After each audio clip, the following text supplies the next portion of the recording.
Abandoned in a deadly snowstorm, Eveline Harrow thought she had no more fight left. Her stepfather had cast her out, leaving her to die in the freezing cold.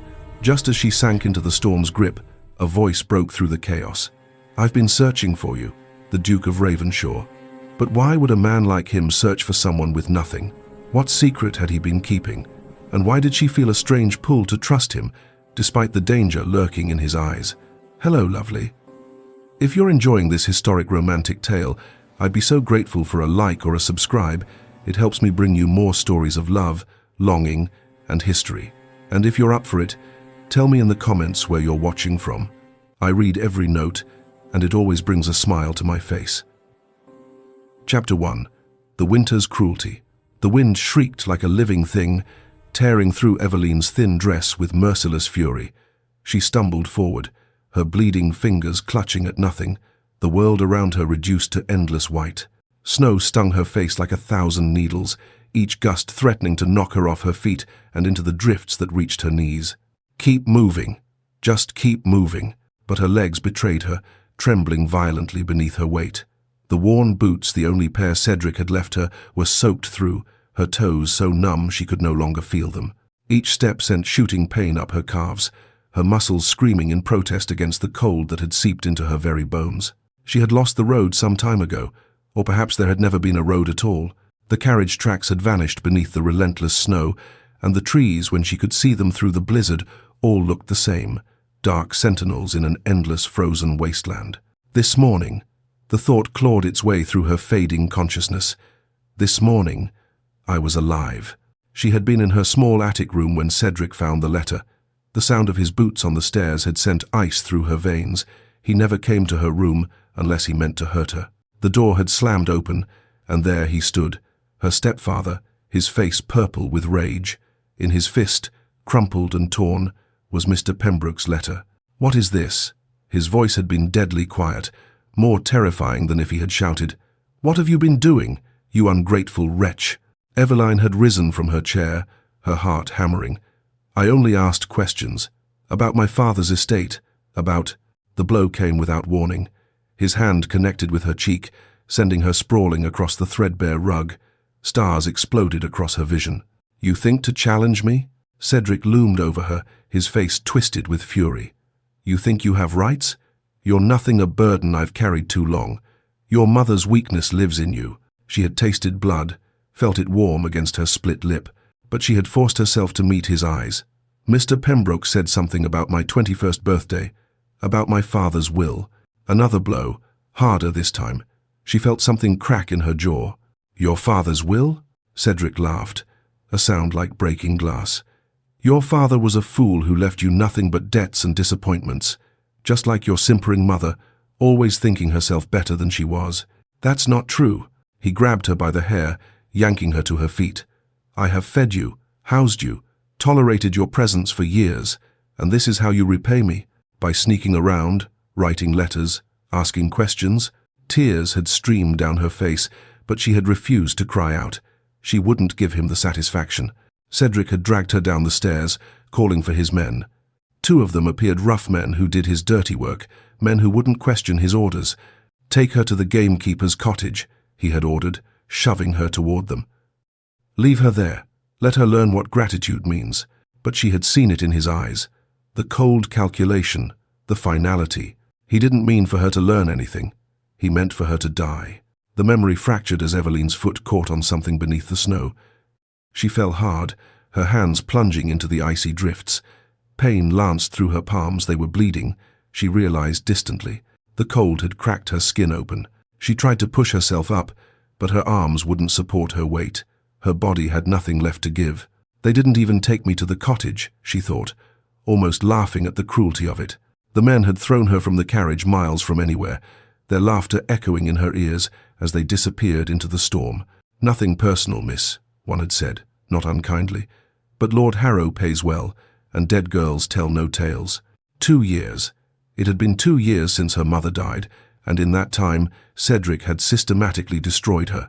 First came the cold indifference, no more pretending to be the concerned stepfather, then the cruelty, harsh words, degrading tasks, being made to eat with the servants.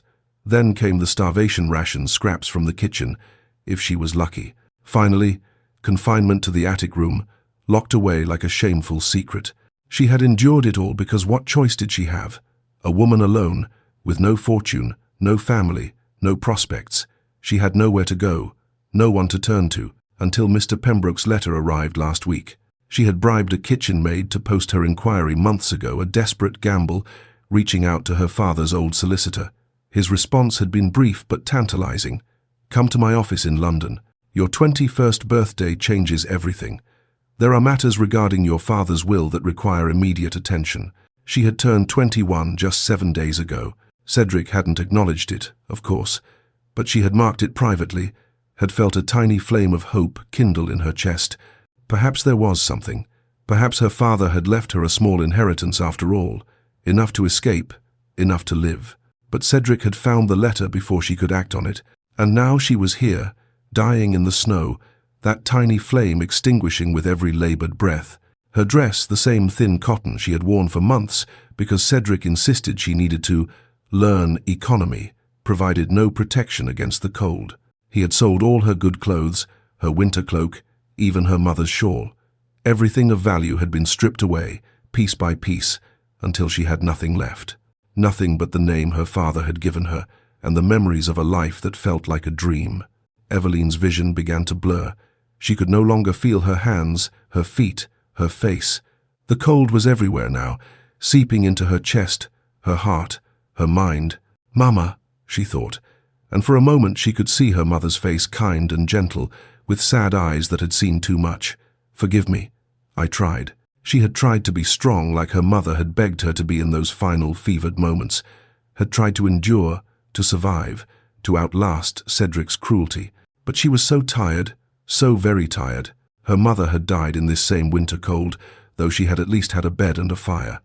Eveline wondered if Mama had felt this same creeping numbness, this strange peace that came with surrender. "Perhaps I'll see you soon," Eveline thought, her eyes drifting closed. "Perhaps we'll finally be together again." The wind howled around her, burying her slowly in its white embrace. She couldn't move anymore, couldn't fight, could barely breathe. The world faded to white, then grey, then a darkness that felt almost welcoming. "At least he won't win," was her final, defiant thought. "At least I'll be free." She didn't feel the cold anymore, didn't hear the wind.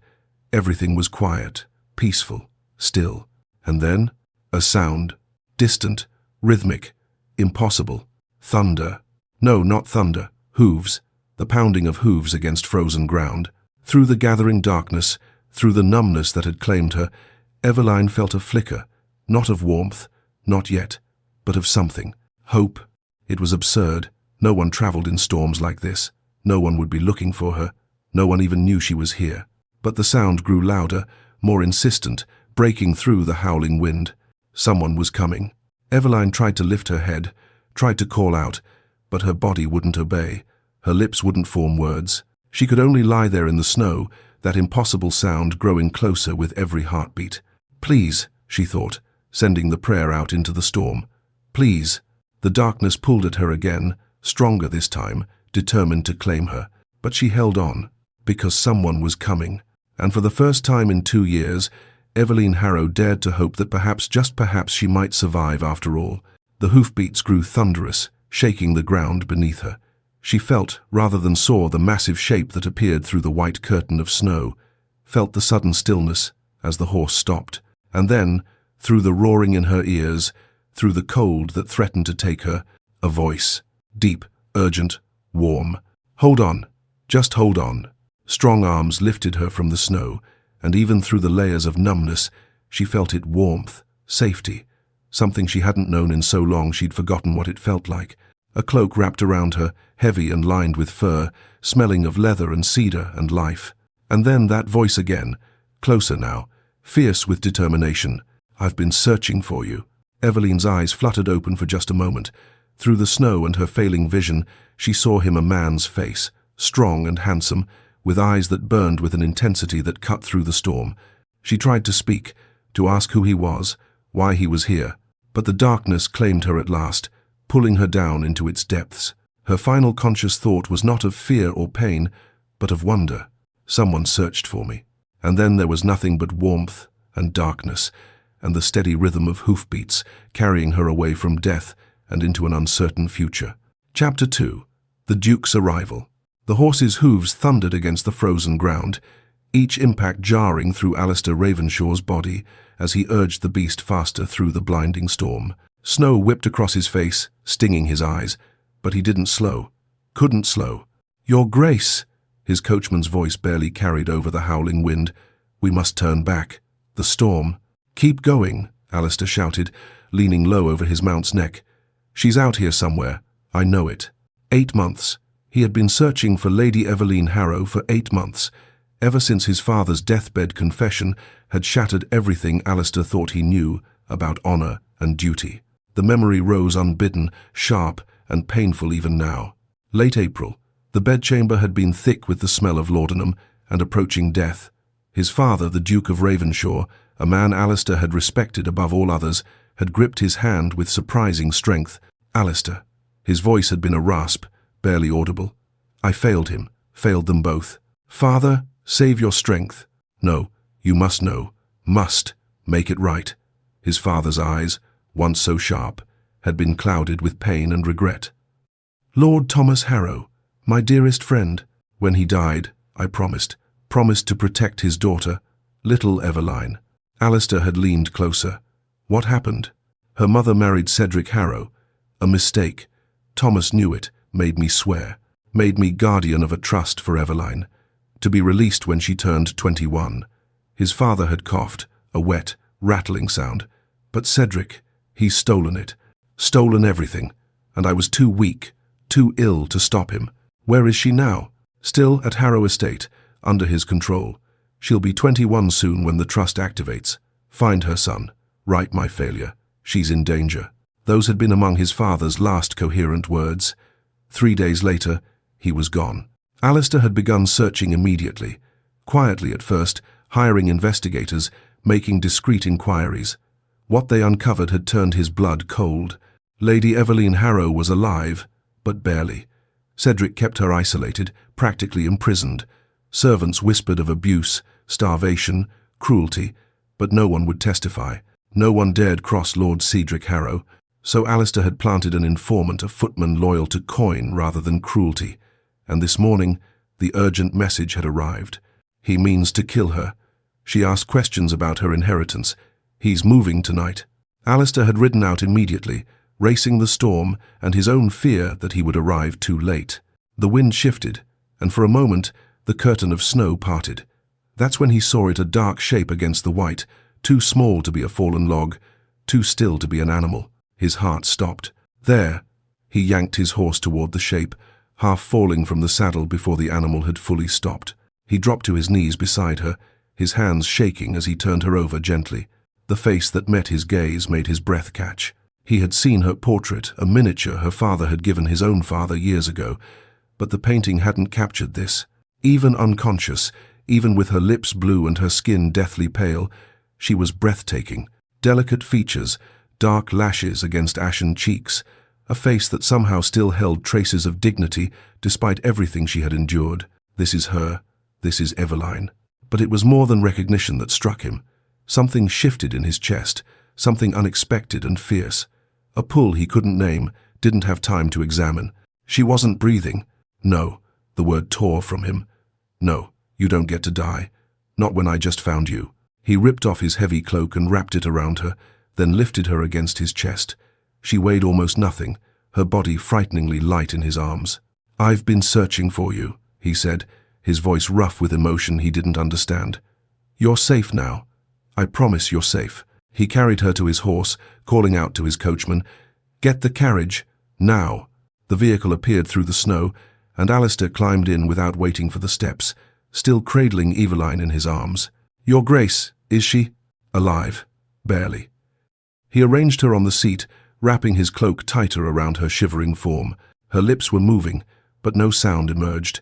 "Get us to Ravenshaw," Alistair commanded, "as fast as the horses can manage." He rubbed her hands between his own, trying to force warmth back into her frozen fingers. They were bleeding, he realized with a surge of fury. Cut and cracked from the cold. What kind of monster threw a woman into a storm to die? Her eyes fluttered open, unfocused and glassy. "Am I dead?" The whisper was so faint he almost missed it. "No." He brought her hands to his chest, willing his warmth into her. "You're very much alive, and I intend to keep you that way." Her eyes closed again, but he felt her fingers curl slightly against his waistcoat, holding on. The carriage lurched forward, racing through the storm. Ravenshaw appeared through the snow like a fortress, all stone and lamplight. Before the carriage had fully stopped, Alistair was out, carrying Eveline in his arms. The front doors flew open. Mrs. Pemberton, his housekeeper, stood with her husband, the butler, both their faces creased with concern. "Merciful heavens!" Mrs. Pemberton rushed forward. "Your Grace." "Who?" "Lady Eveline Harrow," Alistair said, striding past them toward the stairs. "She's half frozen. Get blankets, hot water, and send for Dr. Hartford immediately." "Of course, Your Grace." Mrs. Pemberton hurried alongside him. "The blue room has a fire already laid." "Perfect. And Mrs. Pemberton, no one is to know she's here." "Not yet." The housekeeper's eyes sharpened with understanding. "As you say, Your Grace." Alistair carried Eveline to the blue room, laying her gently on the bed. Her breathing was shallow, her skin still deathly pale. He shouldn't be here. Propriety demanded he leave her to the female servants, but he couldn't make himself go. "Your Grace." Mrs. Pemberton appeared with an armful of blankets. "We need to get her out of these wet things." Alistair finally stepped back, though everything in him rebelled against leaving her. "I'll be just outside. Send word the moment Dr. Hartford arrives." He paced the hallway like a caged animal, his mind racing. She was here. After 8 months of searching, countless dead ends, mounting frustration, he had found her, but the condition she was in. His hands clenched into fists. Cedric Harrow would answer for this. Every bruise, every scar, every moment of suffering. "Your Grace." A footman appeared, breathless. "Dr. Hartford has arrived." Alistair met the physician at the door to the blue room. Dr. Hartford was an older man with kind eyes and steady hands. "What have we here?" he asked, setting down his bag. "Exposure, possible frostbite. She was left in the storm to die." Alistair's voice was ice. "Save her." "I'll do my best, Your Grace." The examination seemed to take hours. Alistair stood by the window, his back rigid, listening to the doctor's murmured assessments and Mrs. Pemberton's soft responses. Finally, Dr. Hartford emerged, wiping his hands. "Well?" Alistair demanded. "She'll live." The doctor's expression was grave. "But it was a near thing, Your Grace.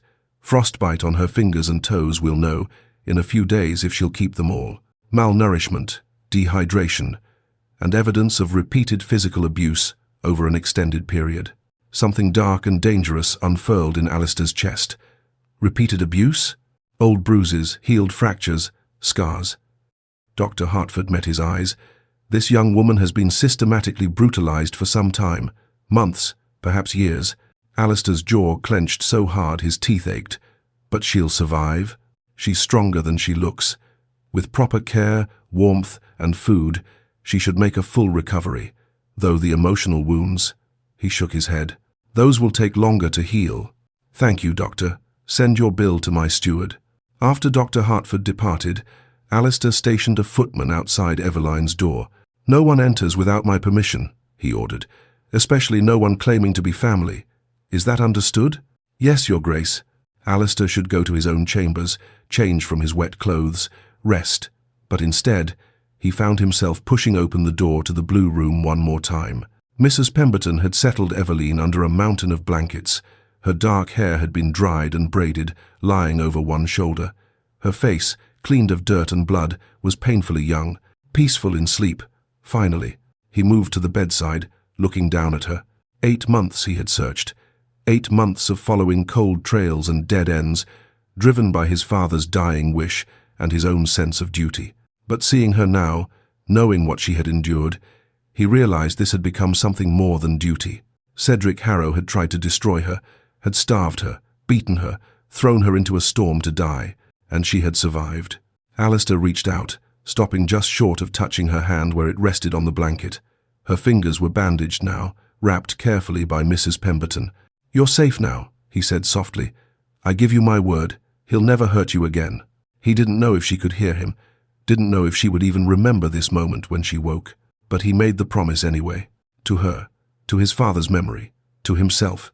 Cedric Harrow's reign of cruelty was over, and Alistair Ravenshaw would make certain he paid for every moment of suffering he had inflicted. Chapter 3. Awakening to Questions. Warmth. That was the first thing Eveline noticed as consciousness slowly returned. Warmth surrounding her, cocooning her, seeping into bones that had known nothing but cold for so long. Her eyes fluttered open to soft morning light, filtering through curtains of deep blue velvet. She blinked, confused, her mind struggling to make sense of what she was seeing. A ceiling painted with delicate plasterwork, walls papered in cream silk with subtle gold threading, a fire crackling merrily in an ornate marble fireplace, and the bed, merciful heavens, the bed. She was lying on linen so fine they felt like water against her skin, beneath a coverlet of quilted silk that must have cost more than everything she had owned in the past 2 years combined. The scent of lavender hung in the air, subtle and soothing. Where am I? She tried to sit up and immediately regretted it. Pain shot through her hands, her feet, her ribs. Every muscle in her body screamed in protest. Easy now, my lady. A gentle voice came from beside the bed. You've been through quite an ordeal. Eveline turned her head slowly this time to find a woman sitting in a chair nearby. She was perhaps 50, with kind eyes and greying hair tucked neatly beneath a pristine white cap. Her dress marked her as upper staff, a housekeeper perhaps. Where? Eveline's voice came out as a croak, her throat raw and painful. Here. The woman poured water from a pitcher into a glass, helping Eveline drink. The cool liquid was pure bliss. Small sips now. That's it. When Eveline had drunk her fill, she tried again. Where am I? Ravenshaw Estate, my lady. I'm Mrs. Pemberton, the housekeeper. The woman set the glass aside and adjusted Eveline's pillows with practiced efficiency. His Grace, the Duke of Ravenshaw, brought you here 3 days ago. You've been sleeping, which is exactly what you needed. 3 days, Eveline's mind reeled. The last thing she remembered was the storm, the cold, the certainty that she was dying. And then, a voice, strong arms, warmth. I've been searching for you. The Duke, she whispered. He saved me. That he did. Mrs. Pemberton's expression softened. Found you in that terrible storm and rode through it, like the devil himself was chasing him, to get you home safe. Home. The word felt foreign, impossible. This couldn't be real. Any moment now, she would wake in her cold attic room, hunger gnawing at her belly, and realize this had all been a beautiful, cruel dream. I've brought you breakfast, Mrs. Pemberton lifted a tray from a nearby table, settling it across Eveline's lap. Dr. Hartford said you're to eat slowly, mind. Your stomach needs time to adjust. Eveline stared at the tray. Toast with butter, soft boiled eggs, porridge with honey, tea that smelled of bergamot, real food, more food than she had seen in months. Her hands shook as she reached for the toast, then stopped. Her fingers were wrapped in bandages. Frostbite, Mrs. Pemberton explained gently. Not severe, thank the heavens. Dr. Hartford believes you'll keep all your fingers, though they'll be tender for some time. Eveline touched the bandages carefully, memory flooding back. The storm, her bleeding hands clutching at nothing. The cold that had stolen all feeling. She had been dying. She should be dead. Why? The question escaped before she could stop it. Why would the Duke of Ravenshaw save me? I'm nobody. I have nothing. Mrs. Pemberton's expression grew careful, measured. His Grace has been searching for you for months, my lady. He'll explain everything when you're stronger. For now, you need to eat and regain your strength. Searching for her? For months? None of this made sense. But the food before her was real enough, and her stomach cramped with desperate hunger. She forced herself to eat slowly, though every instinct screamed at her to devour it all. The toast was soft, the butter rich, the eggs were perfectly cooked. Even the simple porridge tasted like heaven. She ate until Mrs. Pemberton gently removed the tray, declaring she'd had enough for now. There's a mirror on the dressing table, if you'd like to freshen up, the housekeeper said. I'll return shortly to help you wash and change your bandages. After Mrs. Pemberton left, Eveline carefully swung her legs over the side of the bed. Her feet were bandaged too, she noticed, and tender when she put weight on them. But she could stand, could walk, albeit slowly, to the dressing table. The face that looked back at her from the mirror was almost unrecognizable. She had always been slender, but now she was gaunt, her cheekbones sharp, her eyes too large in her hollow face. A bruise mottled her left cheek yellow-green now, fading but still visible. Her lip was split, though healing. Her neck bore the shadow of finger marks, evidence of what she had survived, evidence of what Cedric had done. But beneath the bruises and the thinness, she was still herself. Her eyes, at least, looked different than they had 3 days ago. There was something in them that hadn't been there in the snow. Hope, perhaps, or simply the stubborn refusal to die. A knock at the door made her turn. "My lady, Mrs." Pemberton's voice came through the wood. "His Grace requests permission to call on you, if you're feeling strong enough. I can send him away, if you'd prefer to rest." Eveline's heart hammered. The Duke, the man who had saved her life, who had apparently been searching for her, though she couldn't fathom why. She should refuse, should rest, as Mrs. Pemberton suggested. But the questions burning in her mind wouldn't wait. "I'll see him," she said, then added quickly, "but perhaps you could help me first. I don't wish to receive him looking quite so." "Of course, my lady." 20 minutes later, Eveline sat in a chair by the fire in the drawing room, dressed in a borrowed morning gown of soft grey wool. Mrs. Pemberton had helped her wash and rebraid her hair, and though she still looked pale and bruised, she felt more herself. The door opened, and he entered. Eveline's breath caught. She had a vague impression from the storm, a strong face, intense eyes, but seeing him clearly now was something else entirely. The Duke of Ravenshaw was tall and broad-shouldered, with dark hair and eyes the colour of steel.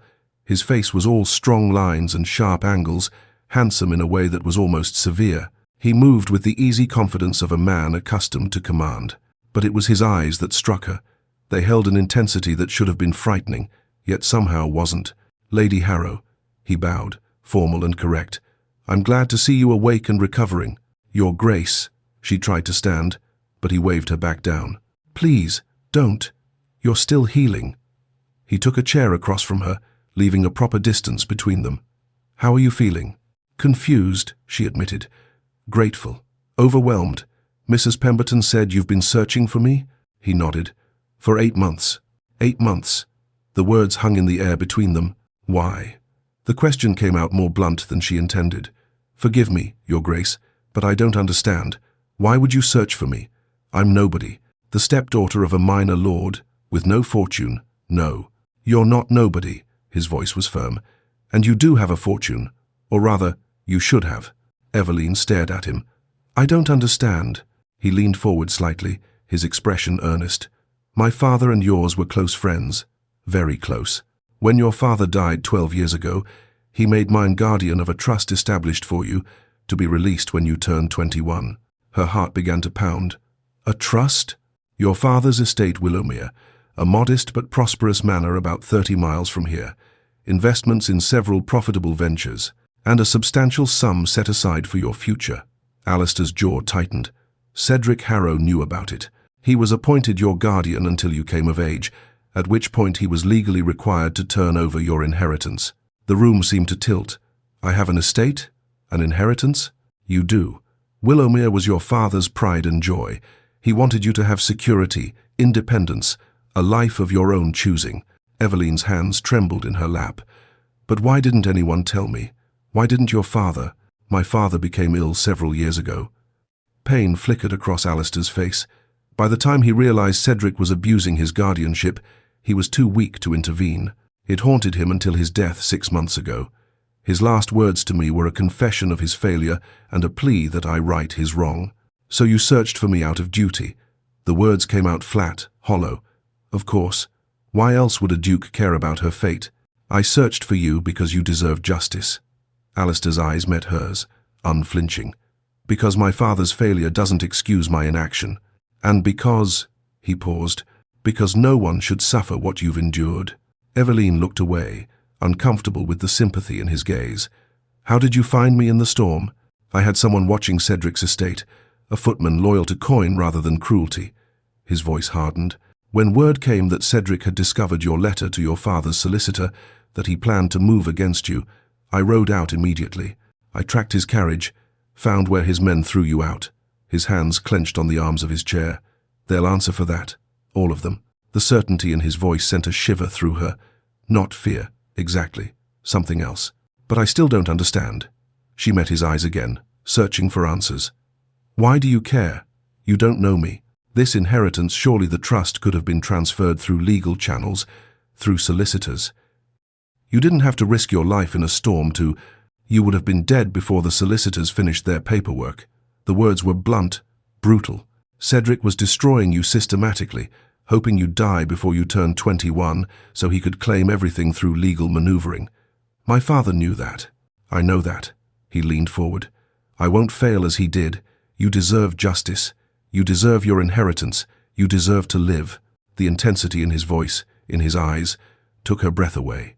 She wanted to believe him, wanted to trust that this wasn't some elaborate scheme, that this impossible salvation was real. But trust was a luxury she had learned to live without. What do you want from me in return? She asked quietly. Alistair blinked, clearly surprised by the question. Nothing. Everyone wants something. Not from you, his voice gentled. Lady Harrow, Evelyn, you've been hurt, betrayed, nearly murdered. I understand why you're wary. But I give you my word as a gentleman that I want nothing from you except to see you reclaim what is rightfully yours. She studied his face, looking for deception, for the hidden trap. But all she saw was sincerity. And something else, a fierce protectiveness that both unsettled and comforted her. Slowly, carefully, she allowed herself to nod. What happens now? Relief flickered across his features. Now, you rest and recover your strength. When you're ready, we'll begin the process of reclaiming your inheritance. I have solicitors gathering evidence of Cedric's malfeasance. We'll need your testimony as well, when you're strong enough to give it. And then Willowmere is yours. Your life is yours. You'll be free to choose your own path. Free. The word sounded like a dream, beautiful and impossible. I should let you rest. Alistair stood, and Evelyn rose as well, though her legs trembled slightly.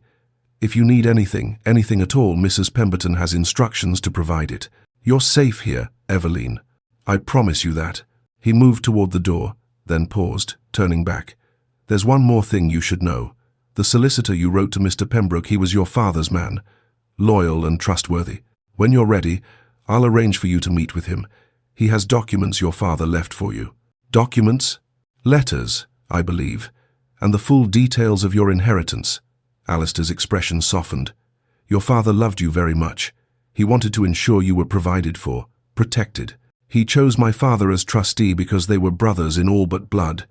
That trust was misplaced in the end, but the intent was pure. Tears pricked at Evelyn's eyes. She barely remembered her father, she had been so young when he died.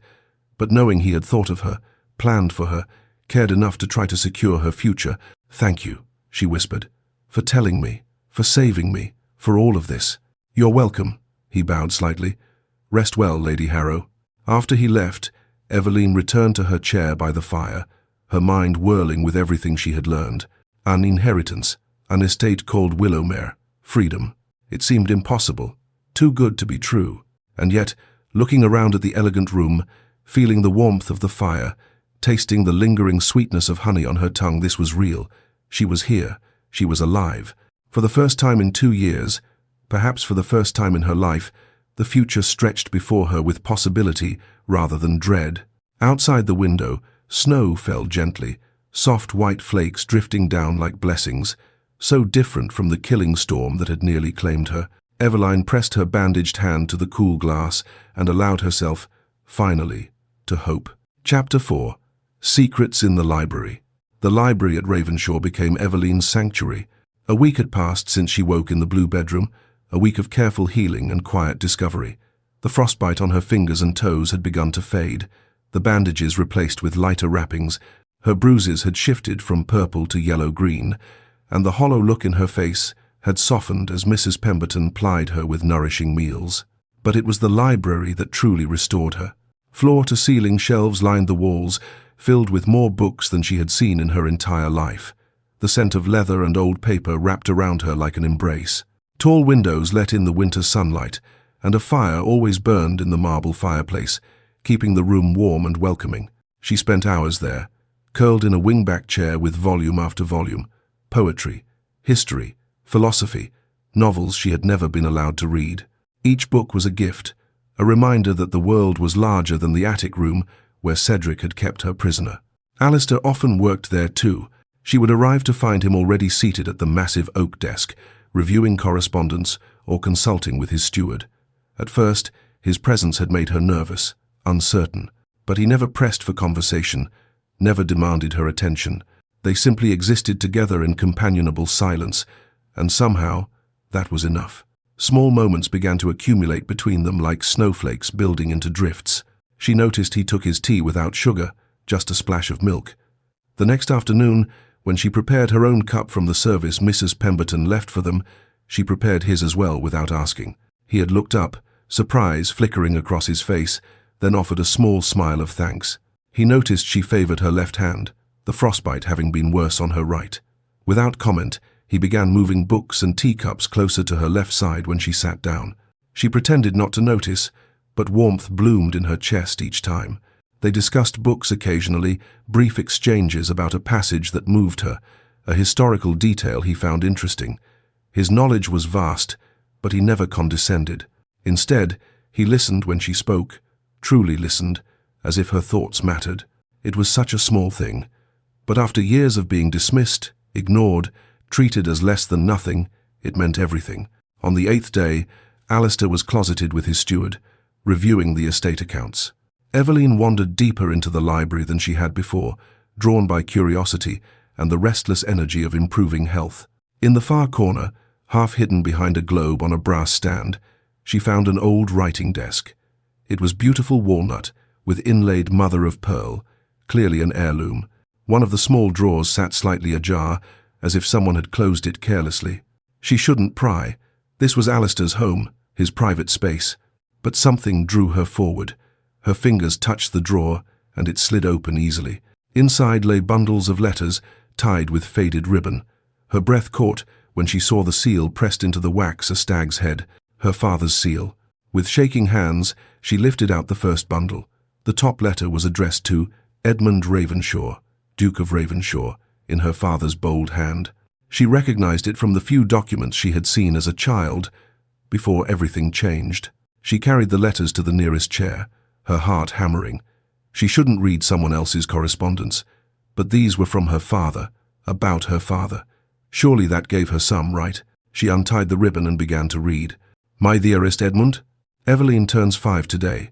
She insisted we have strawberry tarts for tea, though the season is long past. You know how persuasive she can be when she sets her mind to something. She has her mother's determination and, I fear, my stubborn streak. Heaven help us both. I've been thinking much on our pact, old friend. Should anything happen to me, I trust you will watch over her as if she were your own. Tears blurred Eveline's vision. She blinked them away and read on. Letter after letter revealed the depth of friendship between her father and the late Duke. They had been like brothers, closer than many bound by blood. They had fought together, celebrated together, mourned together when Alistair's mother died in childbirth. And they had made a pact to protect each other's children should tragedy strike. Eveline's hands trembled as she reached the final bundle. These letters were newer, written in the last year of her father's life. His handwriting had grown shakier, his health clearly failing. Edmund, the doctors give me 6 months at most. Margaret is inconsolable, though she tries to hide it. I worry most for Eveline. She is only 9, too young to lose her father. I've named you guardian of her trust, as we discussed. Willowmere, the investments, everything. It's all to go to her when she reaches her majority. Margaret will remarry, I'm certain. She's too young to remain a widow, and I would not wish that loneliness upon her. But Edmund, I must ask this of you. Watch over my girl. Her stepfather, whoever he may be, will have guardianship until she turns 21, but you will control the money. Be vigilant, my friend. Protect her as I cannot. Your brother in all but blood, Thomas. Eveline pressed the letter to her chest, grief washing over her. Her father had tried to protect her, had made arrangements, set up safeguards, but something had still gone terribly wrong. She dug deeper into the drawer and found what she was looking for, a rolled parchment sealed with wax. Her father's will. Her hands shook so badly she could barely break the seal. The legal language was dense, but the meaning was clear. All properties, investments, and moneys to pass to Lady Eveline Harrow upon her 21st birthday. Lord Cedric Harrow, named guardian until said date, to receive an annual stipend of £500 for her care, education, and maintenance. £500 every year for her care and Cedric had starved her, beaten her, kept her in rags. Rage joined her grief, hot and bitter. But there was more. Tucked into the will was a sealed letter, the wax unbroken, addressed in her father's hand, to Lady Eveline Harrow, to be opened on her 21st birthday. With trembling fingers, she broke the seal. My dearest Eveline, if you are reading this, I am gone, and you have reached your majority. I wish I could be there to see the woman you've become, but I must content myself with knowing you in my heart. First, know this. You are my greatest joy. Every moment with you has been a blessing. You are clever, kind, and strong, everything your mother and I hoped for, and more. I must warn you about Lord Cedric Harrow. He is your mother's choice, not mine, and while I hope I am wrong, I do not trust him fully. He is ambitious and fond of cards, two traits that rarely bode well. This is why I've placed your inheritance in the care of my dearest friend, Edmund Ravenshaw. If you face any difficulty, go to the Duke. He will help you. This I know with certainty. Willowmere awaits you, my darling girl, your father's house, now yours. Walk its halls and know that you are loved. Tend its gardens and know that you are cherished. Live the life of your own choosing. Never doubt your worth. You are a Harrow, daughter of a long line of good, honest people. You need no title, no grand connections to prove your value. You are enough, exactly as you are. Live fully, Eveline. Love deeply. Be happy. Your devoted father, Thomas Harrow. The sob tore from her throat before she could stop it. Then another and another, until she was weeping into her hands, the letter clutched against her heart. He had loved her, had thought of her, planned for her, tried to protect her even from beyond the grave. And she barely remembered him. Just fragments, a deep laugh, strong hands lifting her onto his shoulders, the scratch of his beard when he kissed her goodnight.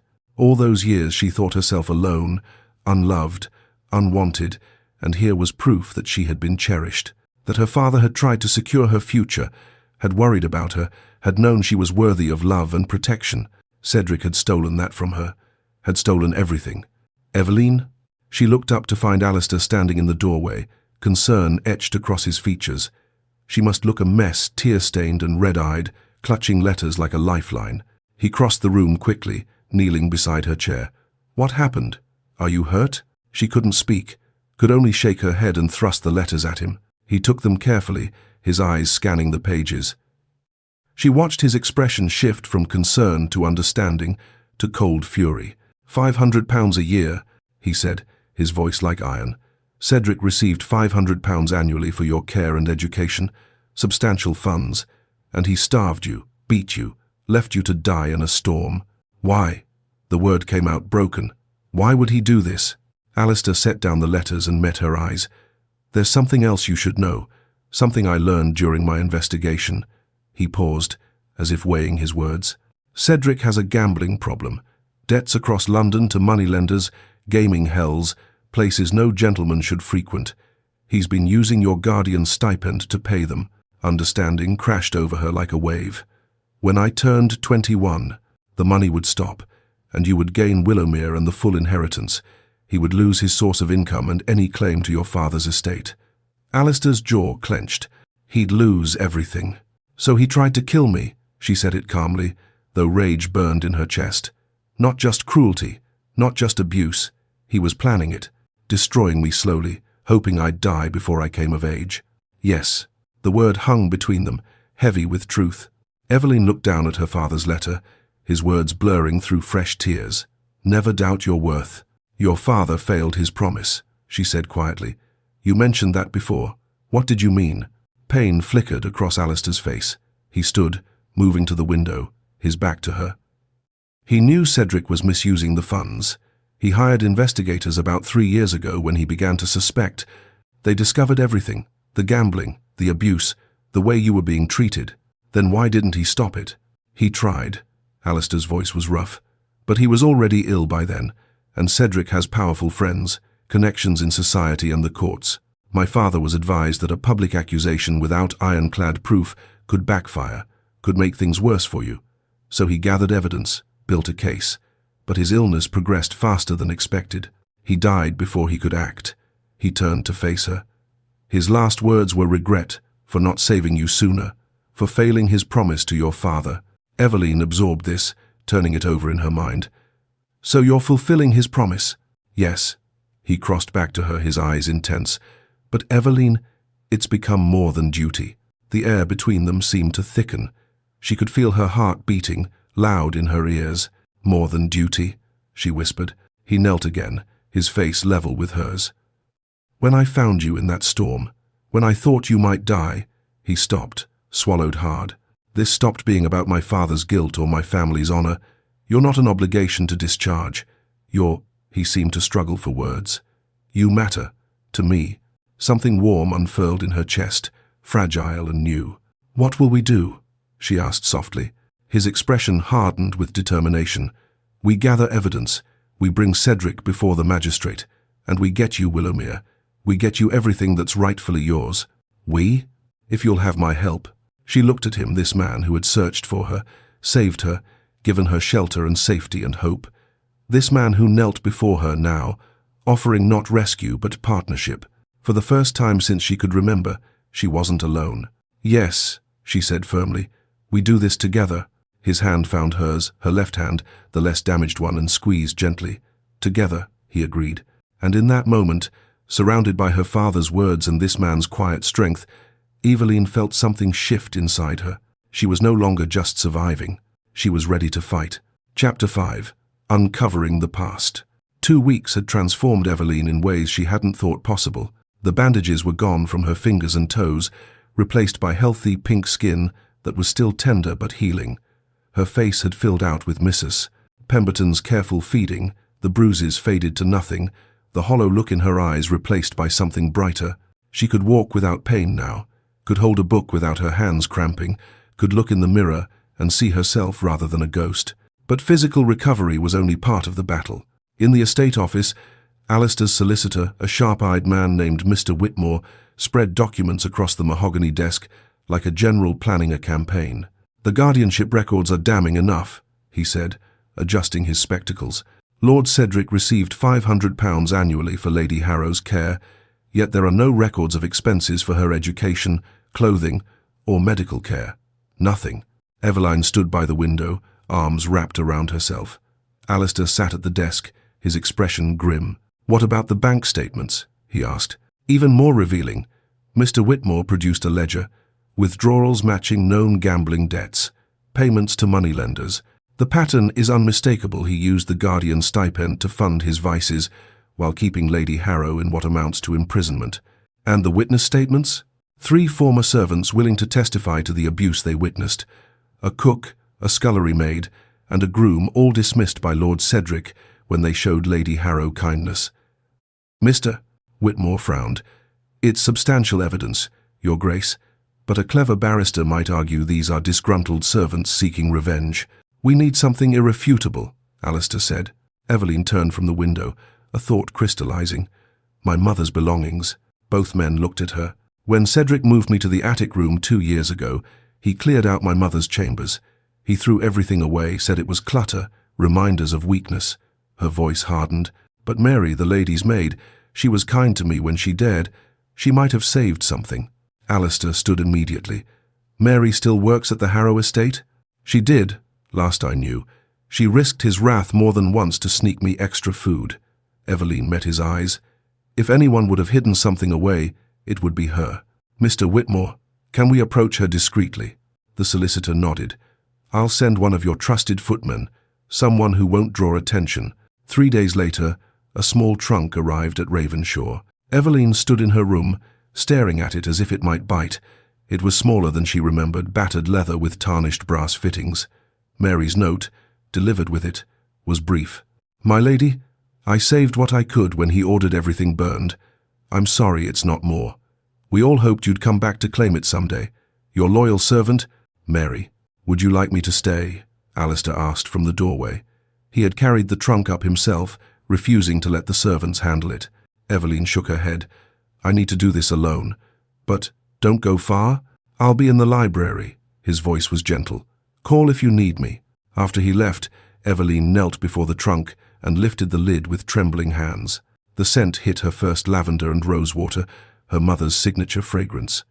For a moment, she was 9 years old again, climbing into her mother's lap, breathing in that comforting smell.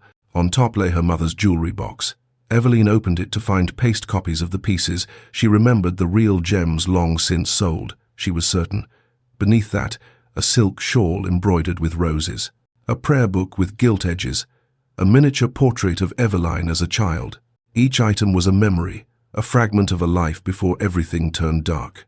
And then, hidden in the lining of the trunk, her fingers found something else, a bundle wrapped in oilcloth. She unwrapped it carefully to reveal letters, dozens of them, tied with ribbon, her mother's handwriting. Eveline spread the letters across her bed, organizing them by date. Most were addressed to her mother's sister, Aunt Catherine, who had died 5 years ago. But there were others too, drafts of letters never sent, entries that read more like journal confessions. She began to read. "Dearest Catherine, I've discovered something terrible. Cedric has been stealing from Eveline's trust. I found bank statements hidden in his study withdrawals that don't match what he claims to spend on our household. He's gambling, Catherine, heavily." The letter was dated 6 months after her father's death. Another, a year later. "He knows I know. I confronted him, and he threatened me. Said if I went to the Duke or tried to leave, he would have me declared mad and institutionalized. You know how easy that is for a husband, Catherine. I would lose Eveline entirely. At least this way, I can protect her as best I can." Eveline's hands shook as she continued reading. The letters painted a picture she had never seen. Her mother wasn't the weak, passive woman Cedric had described. She had been trapped, terrified, but fighting in the only ways available to her. She had documented everything: dates when Cedric struck her, amounts he stole, witnesses to his cruelty. She had been building a case, gathering evidence, hoping to use it to protect Eveline when the time came. But she never got the chance. The later letters showed her mother's declining health. "Catherine, I grow weaker each day. Cedric insists the doctor's medicine will help, but I only feel worse after taking it. Sometimes I wonder." Eveline's breath caught. Had Cedric poisoned her? Slowly, subtly, making it look like natural illness. She would never know for certain. But the suspicion settled in her chest like a stone. The final letter was unsealed, addressed simply, "To my darling Eveline," in a shaky hand. "My dearest girl, if you are reading this, I am gone, and I have failed you. Forgive me for my weakness. I tried to protect you but could not find the strength to leave, to fight hard enough. You are stronger than I ever was. I see it in you, your father's courage, his determination. Do not let Cedric break you as he broke me. Fight, my darling. Live. The evidence I've gathered is here. Use it. Seek out the Duke of Ravenshaw. He was your father's dearest friend. He will help you if I cannot. Know that every moment with you has been my greatest joy. You are loved, Eveline. Never doubt that. Your mother." The sob tore from Eveline's chest before she could stop it. Then another and another, until she was weeping into the letters, her whole body shaking with the force of her grief. Not grief for what she had lost, she had mourned that years ago, but grief for what her mother had endured, for the fear she had lived with, the impossible choices she had faced, for the love that had been there all along, hidden beneath layers of terror and helplessness. Her mother hadn't abandoned her, hadn't been weak or complicit. She had been trapped, just as Eveline had been, and she had tried, in the only ways she could, to protect her daughter. Eveline didn't hear the door open, didn't register Alistair's presence until his arms came around her, strong and steady. "I've got you," he murmured, pulling her against his chest. "I've got you." She turned into him, clutching his waistcoat as she wept.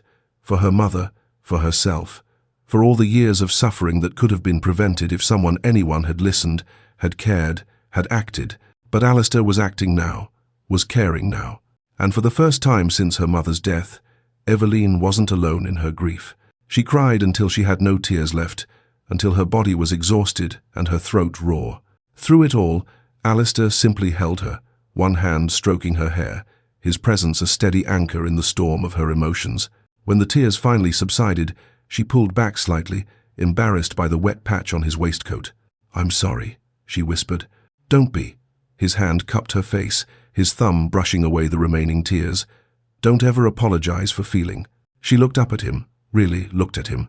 The strong jaw, the intense grey eyes that saw too much, the mouth that was usually so stern but could soften with such gentleness.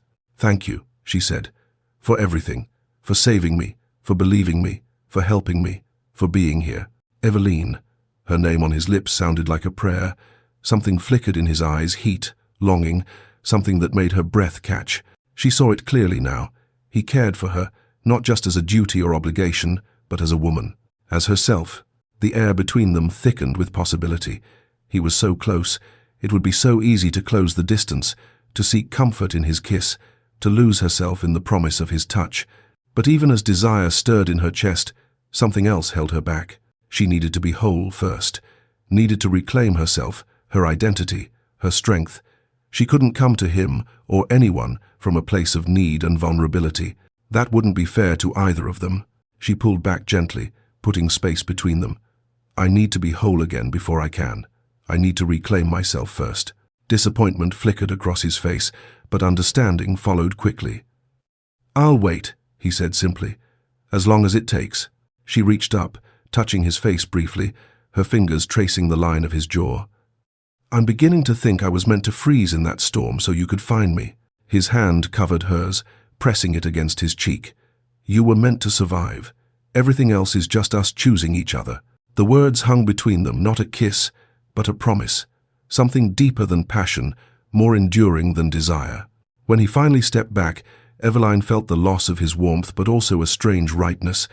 This was how it should be. Honest, patient, built on choice rather than circumstance.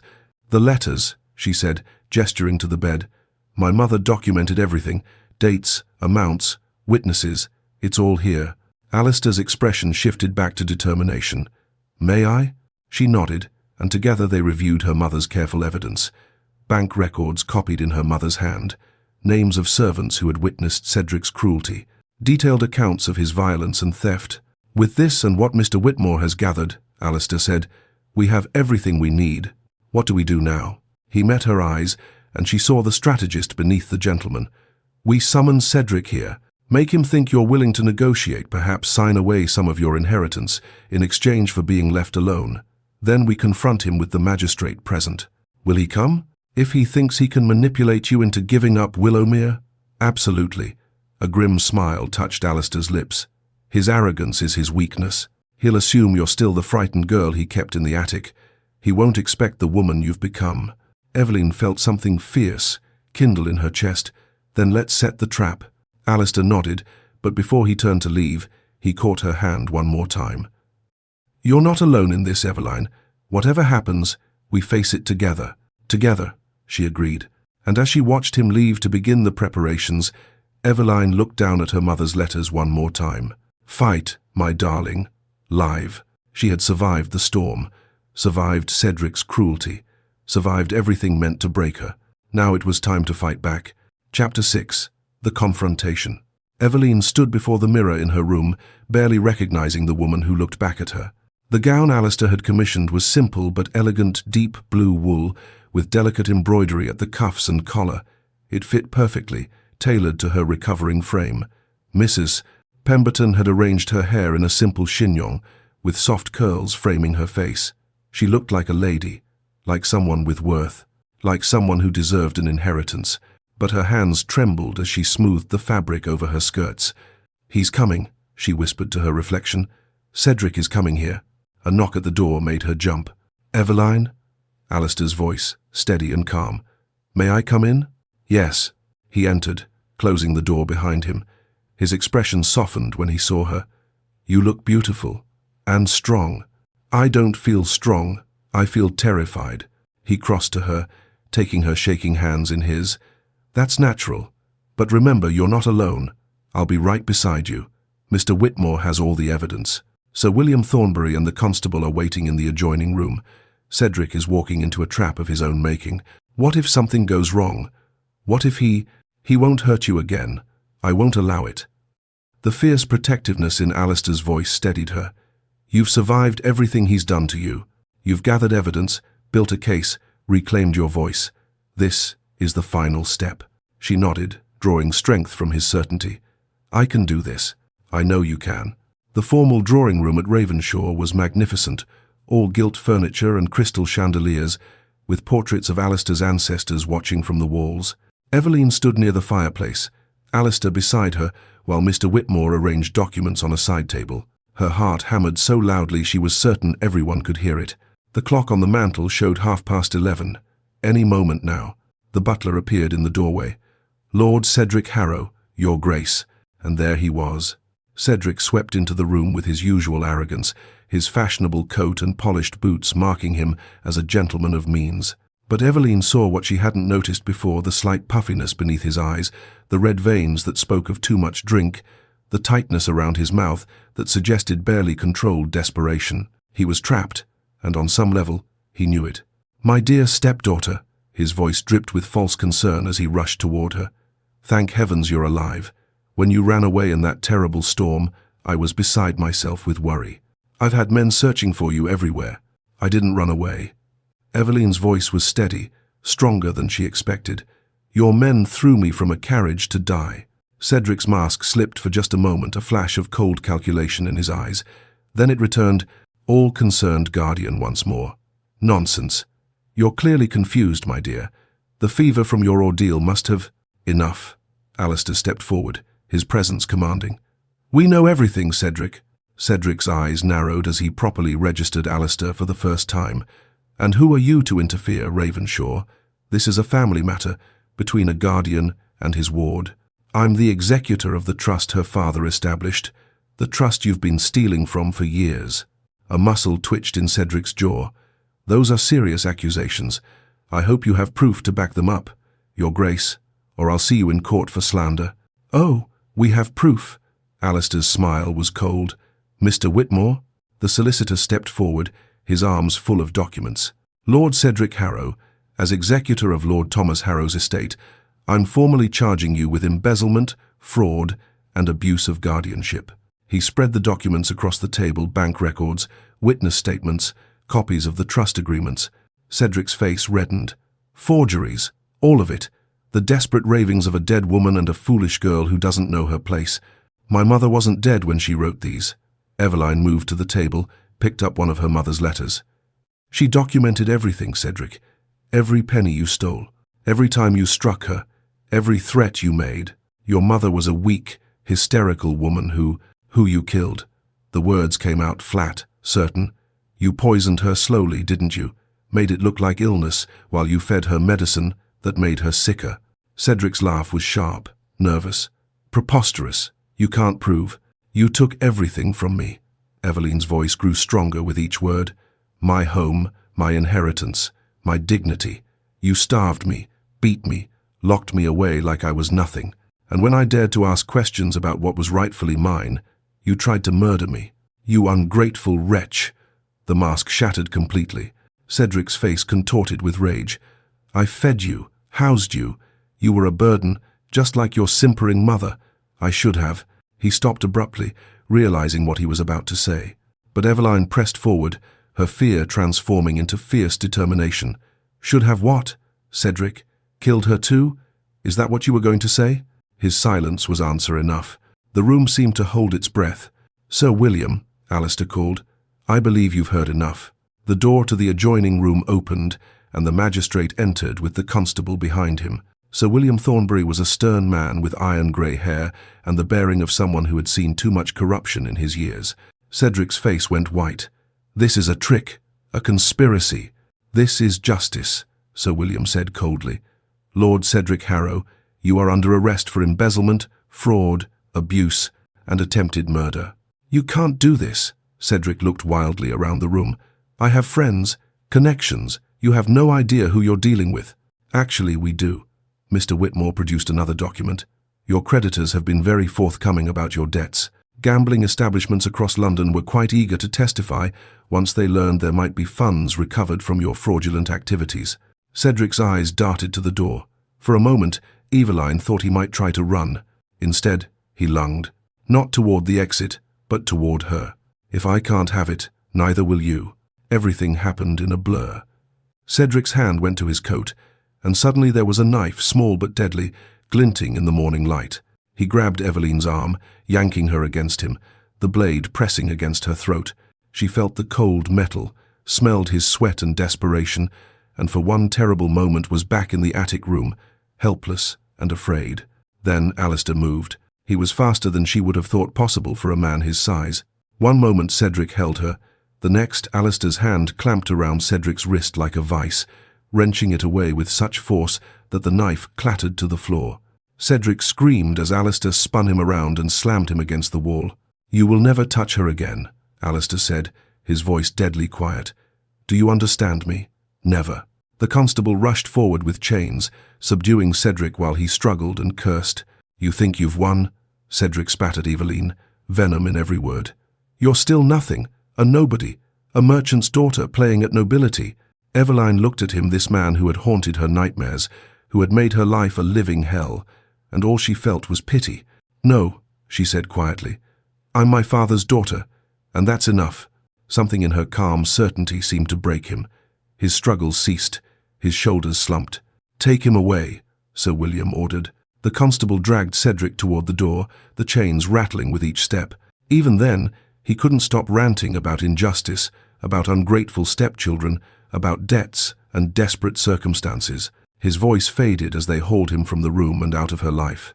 The silence that followed was profound. Sir William approached Eveline, his stern expression softening slightly. "Lady Harrow, on behalf of the Crown, I apologize for the failure of justice that allowed this man to harm you for so long. Your inheritance will be restored immediately. I will personally oversee the transfer of Willowmere and all associated properties." "Thank you, Sir William." Her voice sounded distant to her own ears. After the magistrate and Mr. Whitmore departed to handle the legal formalities, Eveline stood alone in the silent drawing room. The space felt too large suddenly, too empty. It was over. Cedric was arrested, her inheritance secured, justice served. So why did she feel so hollow? "Eveline?" Alistair's voice was gentle. "Are you all right?" She turned to him, trying to find words for the strange emptiness inside her. "I thought I'd feel triumphant, or at least relieved, but I just feel empty. He can't hurt me anymore, but he already took so much. I can't get those years back." Alistair crossed to her, his presence solid and reassuring. "No, you can't get them back, but you can build new ones." "Can I?" She looked up at him, suddenly uncertain. "I don't even know who I am without fear. For so long, I was just trying to survive, and now that I don't have to anymore, I don't know what comes next. Then we'll discover it together." He took her hands, his touch warm and steady. "If you'll let me." She wanted to lean into him, to let his strength carry her through this strange aftermath. But something held her back, the same instinct that had pulled her away from his kiss before. She needed to find herself first, needed to understand who Eveline Harrow was when she wasn't defined by suffering. "I need time," she whispered, "to understand what freedom means, to figure out who I am when I'm not afraid." "I know," he squeezed her hands gently, "and I'll be here, for as long as it takes." She nodded, exhausted but somehow lighter. The weight she'd carried for 2 years, the fear, the constant vigilance, the crushing helplessness had lifted. Cedric was gone. She was free. Now she just had to learn what to do with that freedom. Chapter 7. Healing and Hope. Spring arrived at Ravenshaw like a promise kept. The snow melted away, revealing green grass and early crocuses pushing through the earth. The air lost its bitter edge, softening into something almost warm. Birds returned to the trees, filling the mornings with song. 2 months had passed since Cedric's arrest. 2 months since Eveline had legally reclaimed Willowmere, the papers signed, the inheritance secured, her father's estate finally hers. She should have been happy, should have felt triumphant. Instead, she felt hollow. Eveline stood at the window of her room at Ravenshaw, watching the sunrise paint the sky in shades of pink and gold. She had been visiting Willowmere regularly with Alistair, making plans for restoration. The manor needed work. Years of Cedric's neglect had taken their toll, but the bones were good. Her father had built it well. She went through all the proper motions, met with the estate steward to review accounts, discussed repairs with the master carpenter, planned which rooms to restore first, made lists of servants to hire, furniture to purchase, gardens to replant, but none of it touched the emptiness inside her. Alistair had noticed, of course. She caught him watching her sometimes with concern in his grey eyes, but he gave her space, never pressed, simply remained steady and present whenever she needed him, which was always. She needed him always, and that terrified her. Was she replacing one dependence with another, trading Cedric's cage for a gilded one of her own making? The thought made her chest tight with panic. She needed to know who she was, alone, needed to prove to herself, if no one else, that she could stand on her own 2 feet. That evening, she found Alistair in the library, reviewing correspondence from his steward. "I'm moving to Willowmere," she said without preamble. He looked up, surprise flickering across his face before he controlled it.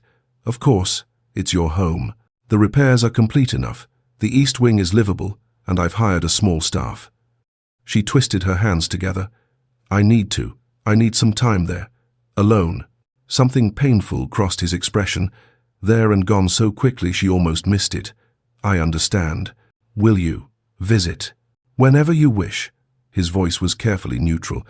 "You need only send word." She nodded, unable to explain the confusing tangle of emotions in her chest. She wanted to stay, wanted to remain in the comfortable routine they'd built, the easy companionship, the way her heart lifted every time he entered a room. But she also needed to leave, needed to find out who Eveline Harrow was when she wasn't afraid, wasn't dependent, wasn't defined by what had been done to her. "Thank you," she whispered, "for understanding, always." Willowmere was smaller than Ravenshaw, but it welcomed her like an embrace. The manor sat on a gentle rise overlooking rolling farmland, built of warm, honey-coloured stone that seemed to glow in the afternoon light.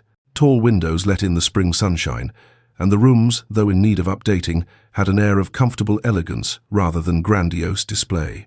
This had been her father's home, the place where he'd lived and loved and raised her until his death, and now it was hers. The first few days, Eveline simply explored. She wandered through rooms she didn't remember, ran her fingers along furniture her father had chosen, stood in doorways trying to conjure memories that remained frustratingly out of reach. But it was in his study that she finally felt connected to him. The room faced east, catching the morning light. Bookshelves lined 2 walls, filled with volumes on everything from agriculture to philosophy. A large desk sat beneath the window, its surface worn smooth by years of use. And in the desk drawers, she found his journals. Eveline carried them to the chair by the fireplace and began to read. Her father's voice came through in every line, warm, thoughtful, deeply kind. He wrote about his business dealings with fairness and principle, about his love for her mother with tenderness that made Eveline's throat tight, and about her childhood with such joy that tears spilled down her cheeks.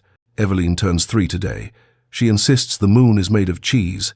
I haven't the heart to correct her. Margaret says I'm encouraging fanciful thinking, but I believe a child should be allowed to see magic in the world for as long as possible." Eveline laughed through her tears, pressing the journal to her chest. She didn't remember that birthday, didn't remember believing such a silly thing, but knowing her father had delighted in it, had treasured those moments, it made her feel less alone. She spent days reading through his journals and business records. What she discovered surprised her. Her father had been a successful merchant, yes, but more than that, he had been fair, generous, beloved by those who worked with him. He paid his workers well, refused to engage in practices he considered exploitative, gave generously to local charities. One entry particularly struck her. "A man asked me today why I don't maximize profits as others do. You could be twice as wealthy," he said, "but what use is wealth built on the suffering of others? I want Eveline to inherit more than money. I want her to inherit a name she can be proud of, a legacy of treating people with dignity. That is worth more than any fortune." Eveline closed the journal and looked around the study at the simple but well-made furniture, the quality books, the comfortable elegance that spoke of success achieved with integrity. Her worth didn't come from nobility or grand titles. It came from character, from choices, from the legacy her father had left her. And she could build on that legacy, make her own choices, create her own path. The realization settled something inside her. Over the following week, Eveline threw herself into managing Willowmere. She hired back the servants Cedric had dismissed, loyal people who had served her father and remembered Eveline as a child. She reopened the village school her father had funded, ensuring the teacher had proper supplies and a decent wage. She reviewed the estate operations with the steward, learning about crop rotations and tenant relations and 100 other details. To her surprise, she was good at this.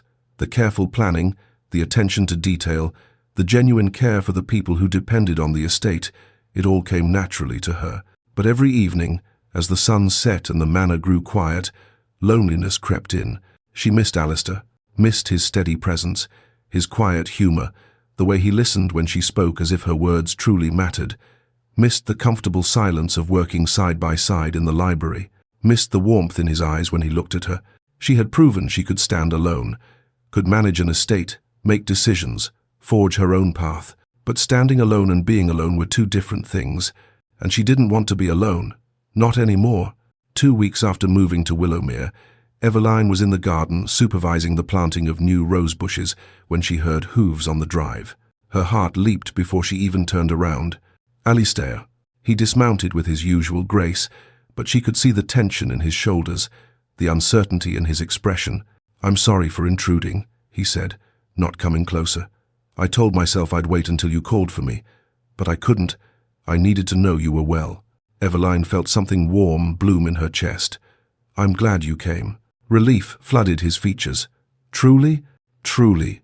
They walked through the gardens together, following the paths her father had laid out years ago. New growth pushed up through the soil tulips and daffodils, herbs and climbing roses that would bloom in summer. "Tell me what you've been doing," Alistair said. So she did. Told him about her father's journals, about reopening the school, about learning to manage the estate, about discovering she was good at it, capable of it. "I thought reclaiming Willowmere would fill the emptiness," she said, stopping beside a stone bench. "And it's helped. I know who I am now, who my father was. I'm proud of the legacy he left me." "But," Alistair prompted gently, "but it's not enough." She turned to face him. "The estate, the money, the justice, none of it matters without." She stopped, suddenly shy. How did she put into words what she'd only just realized herself? Alistair took her hands, his touch warm and familiar. "Without what, Eveline?" She met his eyes and saw everything she felt reflected back at her: love, longing, hope, fear. "Without love," she whispered.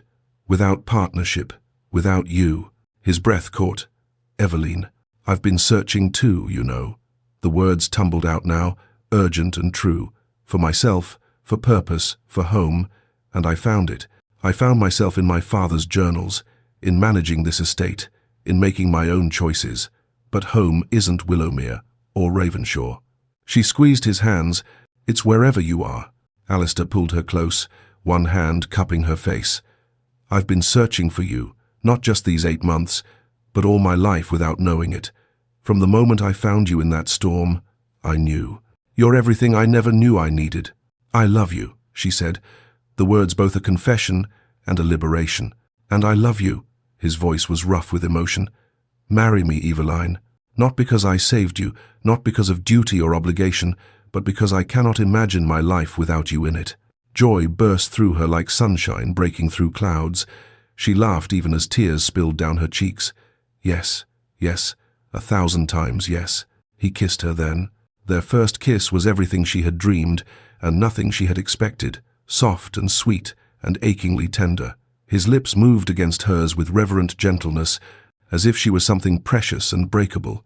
But she wasn't breakable, not anymore. She kissed him back with all the love and longing she'd been holding inside, her hands sliding up to frame his face. He made a sound low in his throat and pulled her closer, the kiss deepening into something that made her head spin and her heart soar. When they finally parted, both breathing hard, he rested his forehead against hers. "I've wanted to do that for so long," he murmured. "Why didn't you?" "Because you needed time to be whole, and I needed you to choose me from strength, not need. I am choosing you, from strength, from love, from absolute certainty." She pulled back to look at him properly.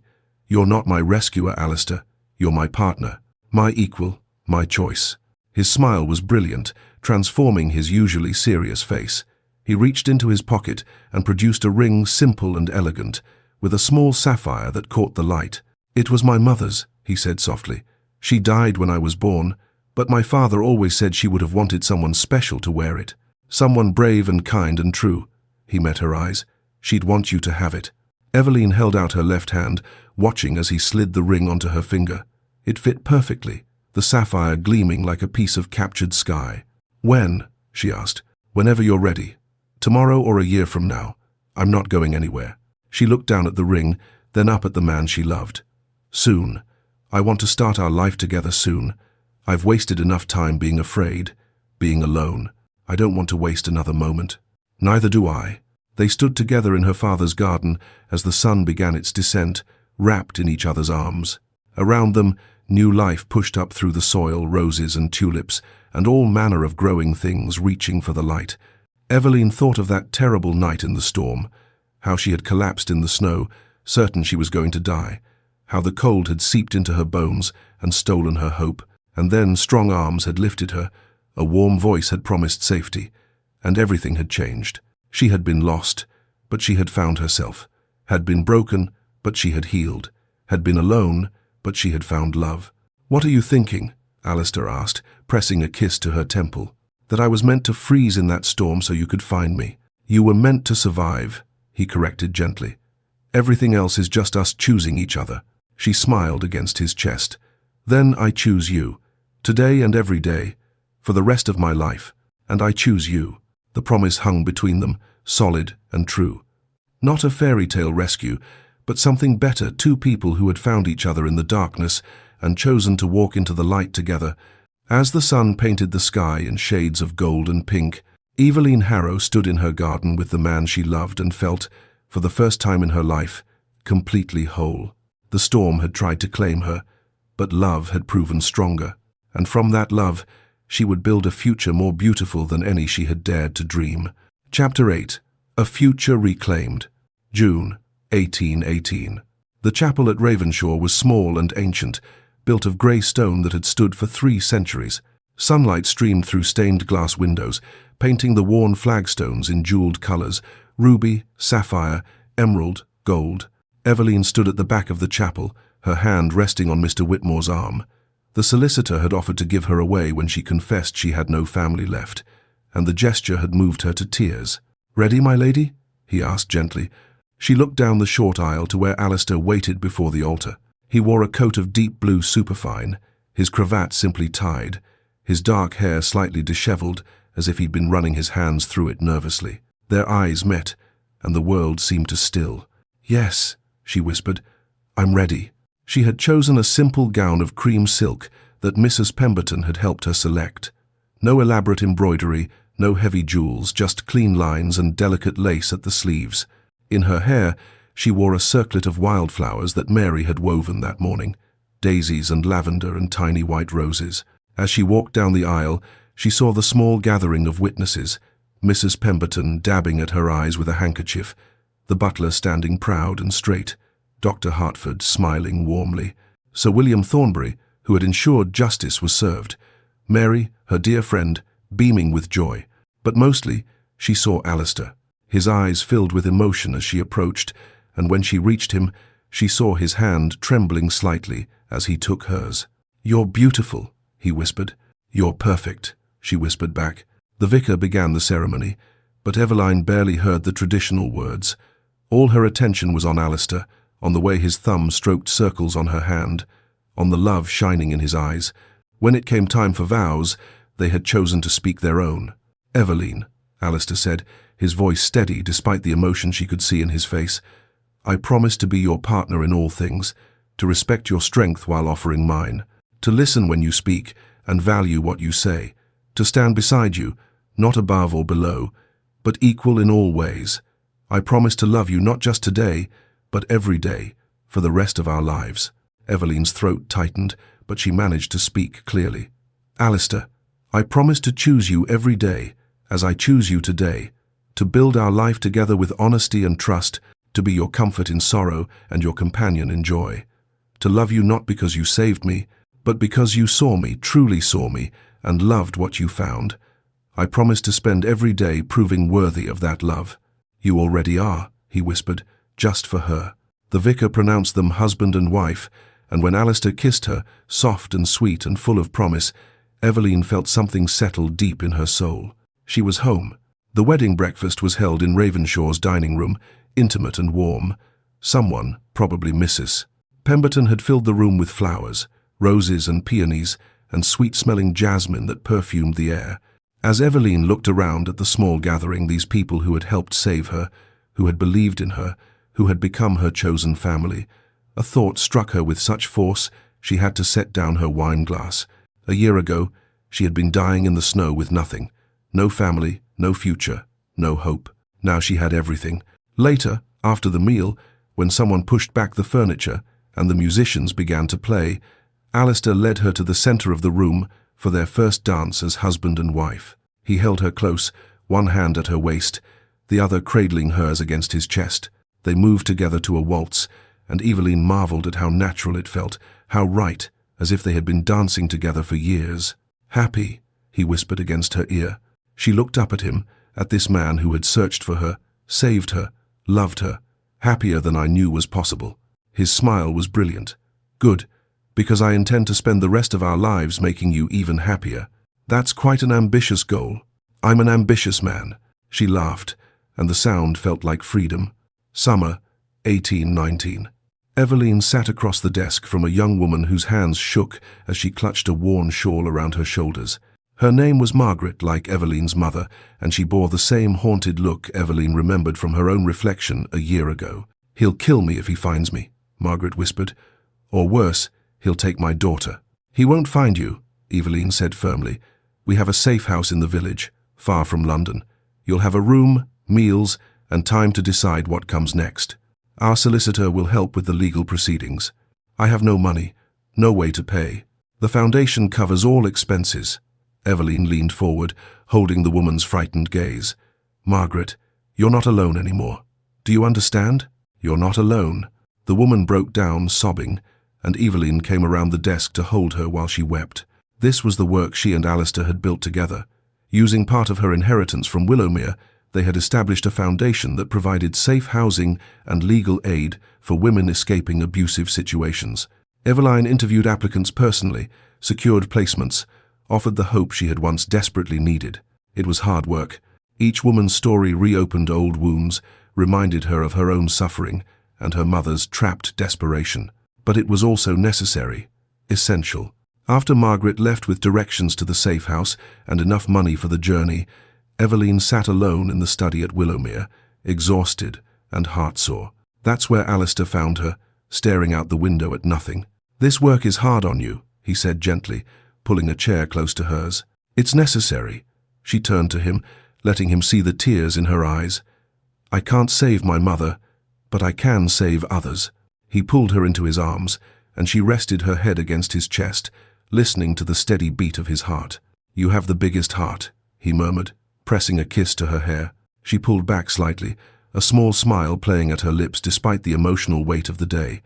Taking his hand, she placed it on her belly, slightly rounded now, though barely noticeable beneath her dress. "Big enough for 3?" she asked softly.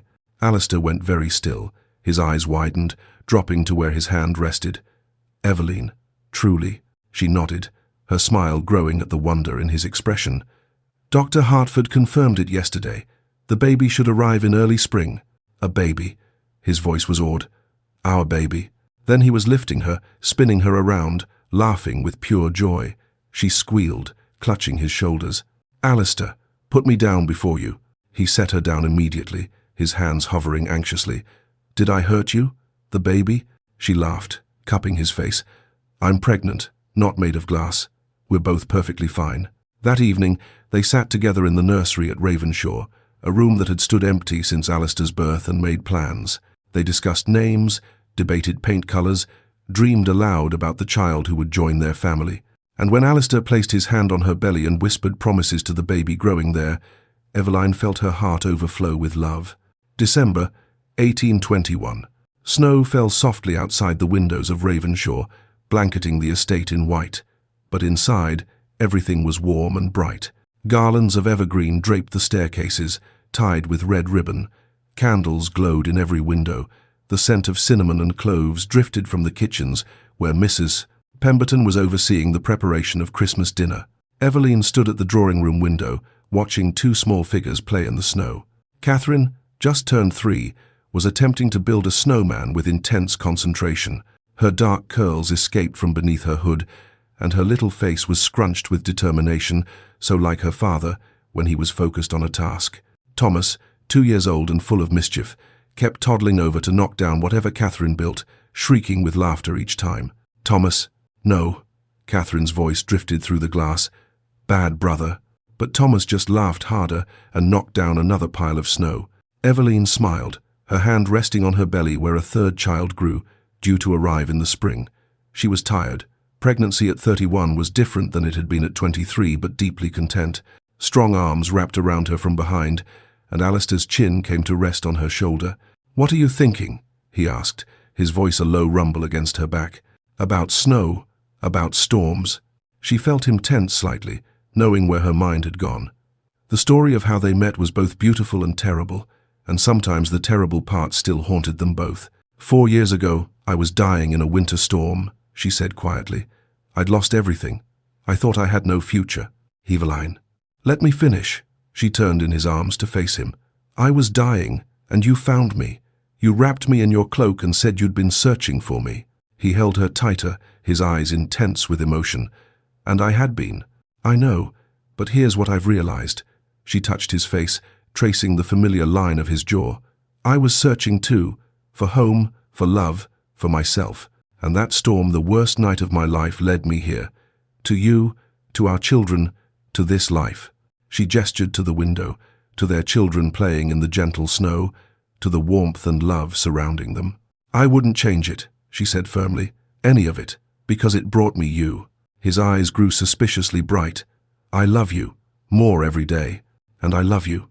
They kissed, soft and familiar, the kiss of longtime partners who had weathered storms and built something lasting from the wreckage. A shriek from outside made them both laugh. Catherine had slipped in the snow and landed on her bottom. Eveline moved to go help, but Alistair stopped her.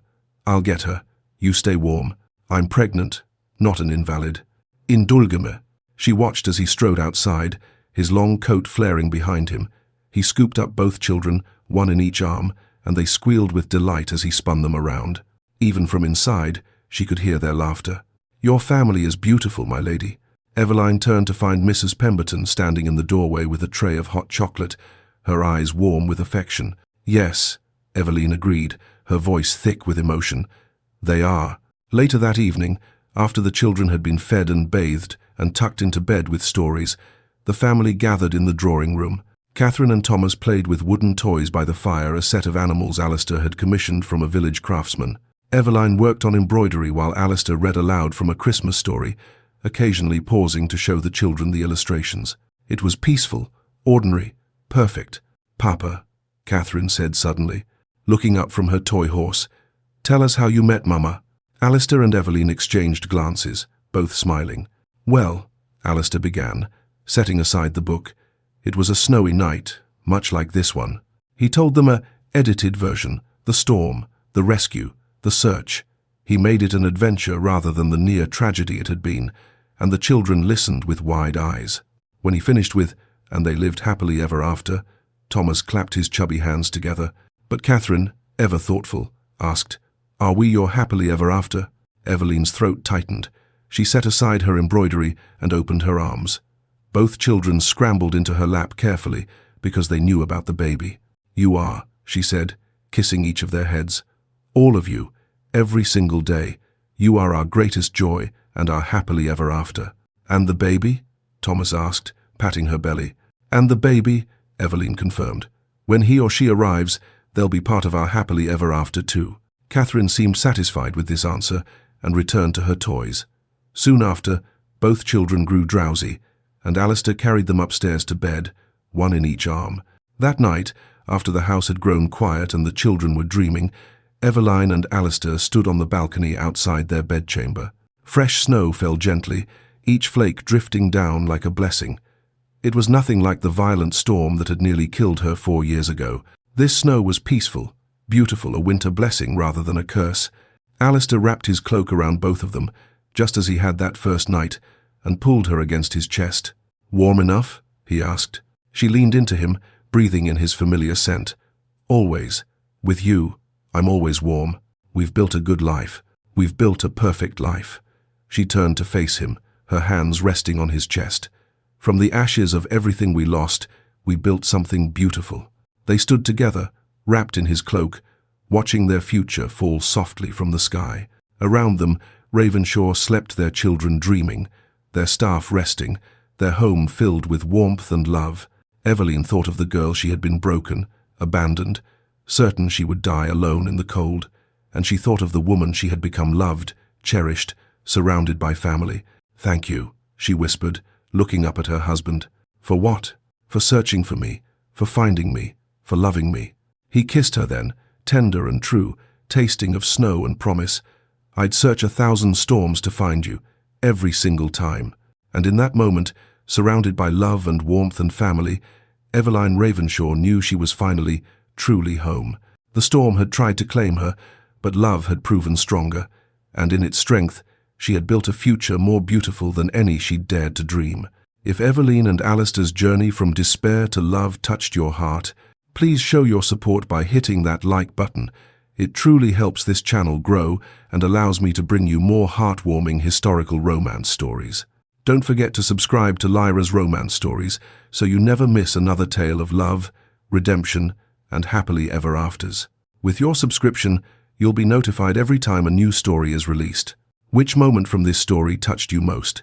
Was it when Alistair first found Eveline in the storm, the emotional discovery of her father's letters, or perhaps the beautiful ending with their children playing in the snow?